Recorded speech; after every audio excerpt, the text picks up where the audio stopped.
I also saw this morning you were throwing out for all of us to chew on some texts that he would send you. What type of text would he send you, Dave? I'll give you the floor on that one. Yeah, I wasn't sure that I was hesitant about doing that, but then I thought, I kind of want people who have gotten to know Bill through television to see that Bill, what he's like off the air is the same. Like, first of all, he's loving and caring and thoughtful, but he can be a wise guy, and he's an all-time ball buster. And so he would, a lot of times, if I'm calling a game, not with him, he'd be watching it, and he would text me as if he didn't know I was calling the game. And so he would just say something like, check out this game right now. I'm not sure what channel. There's this announcer on there who's making no sense. If you have the time, check it out. Just, to bust my chops. And then I just sometimes would get random texts from him like, I'm staying up all night right now, wondering how it is you come up with these crazy things you say. Shine on, just, again, showing everybody his personality. And then he'd sometimes text me, I love you, I miss you, don't tell anybody, because he loved people thinking that we hated each other. He just such a wonderful guy, and I'll miss him dearly. Yeah, we're seeing that one on the screen here. You're awesome. I miss you. By the way, you have to read it in his voice, right? When you're reading his stuff. Oh, yeah. I miss you. Yes. I love you. I'm sorry for the grief I caused you. I just knew it had to eventually happen. I sure don't want to play them. Please, where do they get this stuff? I may never sleep again.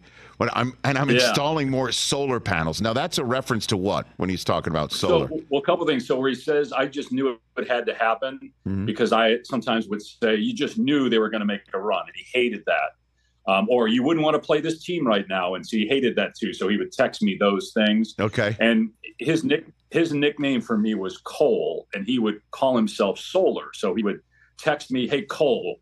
And then he would, give the long list of things with the spacing in between. And he'd always sign off Solar, because in his mind, because we were very different, our worldview is very different, but, had a great relationship and loved each other. But yeah, he would, he kind of looked at me as somebody, oh, you're living in the past, and I'm all about the future. And so that's where he came up with the Cole Solar thing. And he would call me that all the time, not on the air. I think occasionally he forgot. He would never call me Dave. So occasionally he would call me Cole, but most of the time he'd just say, what's your name again? Or who are you? Who is this? Where am I? Yeah, like this one here where he and Lori, his wife, I think that's Albuquerque, New Mexico, actually, but he texted me the picture of Cole Avenue. And he said, we're nearby. Can Dave come out and play? It is Dave, right? Oh, man. Oh, fantastic. Now, pardon me for asking, but I don't know the answer to this question. But were you in the chair next to him when he said he was milked? That he milks cows, and I've been milked. Were you in the chair for that, Dave? For that one? I was. I believe it was Tony Parker, not the Spurs. Tony Parker was a player for UCLA a few years ago named Tony Parker, and we were talking about feeding the post. And I said something about, you got to milk him in that situation. He says, I love when you talk about milk. I've been milked, that kind of thing. And people, of course, are like, what's he talking about? There was a context, but of course it's more fun to take Bill with no context. And so just him saying, I love milk. I've been milked. No, I think we have it. Do we have that? Hit it. I have milked a cow before. And I have been milked. Yeah, I mean, there it is.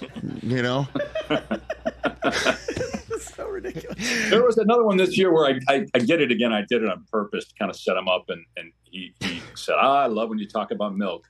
The last game that he and I did together is the last time I saw him. We had dinner after, but the game was at USC on February 1st. And we're messing around. George Lucas came up somehow. And so I jokingly said to him, how did that audition for Chewbacca go? And he, of course, just went with it completely, and not only said that he auditioned for it but didn't get it, but that George Lucas fashioned the character Chewbacca in his likeness. And that wasn't true? And that wasn't true? Not true. We totally made it up. And and like People magazine and like all these entertainment writers are coming like writing stories and like finding George Lucas quotes from 1978 refuting this statement, but we didn't care. Bill was like, we were just laughing, like, I can't believe they took that seriously. It was totally made up. So you're just riffing off of stuff that's not true. Oh my gosh. Sorry, I don't know if I burst your bubble there. No, it's great. No, it's great. It means you're having a good time, and that's the perfect example of, obviously people are coming to watch the game.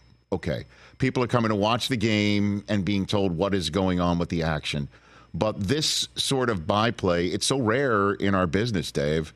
It really is, man. And to have somebody like Bill, have somebody like you to set him up and let him go and then rein him in, it ain't easy. And I'm sure it's not easy to talk about him in the past tense. And I saw this on your feed today, and this is the thing that really hit me, that you had a T-shirt made up that includes on the front a photo of the moment. I can't believe we haven't talked about it yet, where it was a birthday cupcake and he ate it completely off the top, including the burning candle. And then you wrote on the back, "I survived 12 years with Bill Walton, and all I got was this shirt." And you had this made up for him, right?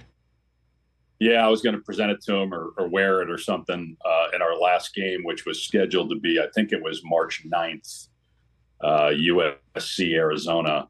And obviously, Bill, the last game we did together was Feb 1, and we actually were not supposed to work together for about a few weeks. But then, obviously, Bill at that point was ill and was not working. But I still have the shirt. I just made one.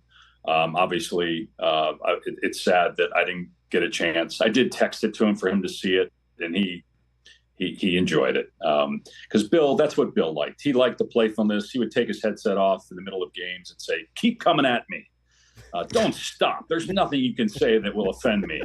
No matter what I say or what I do, know that I love you, but don't tell anybody." So he would take his headset off and say to you, keep on, ribbing me or twisting the leg right. Don't stop. Yeah. Just, he enjoyed it. It was Lionel Hollins, who he played with on the Blazers, coached in the league for a long time, would tell me sometimes, like, Bill you bring Bill back to the locker room, like he's playing again, because that's how Bill was. So according to Lionel and some of his other teammates, that's how Bill was in the locker room, with just messing around. So Lionel thought, and it made a lot of sense, like, because Bill will he would stretch before games. He would be drinking water and eating protein bars and all these energy chews. And he'd get up and stretch. And after the national anthem, he'd put both arms in the air and yell as loud as he could. I mean, it was like he was getting ready to play. And I guess in a way I was the competition.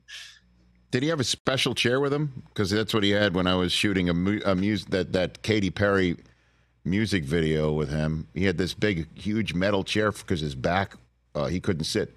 Did he broadcast on that chair, Dave?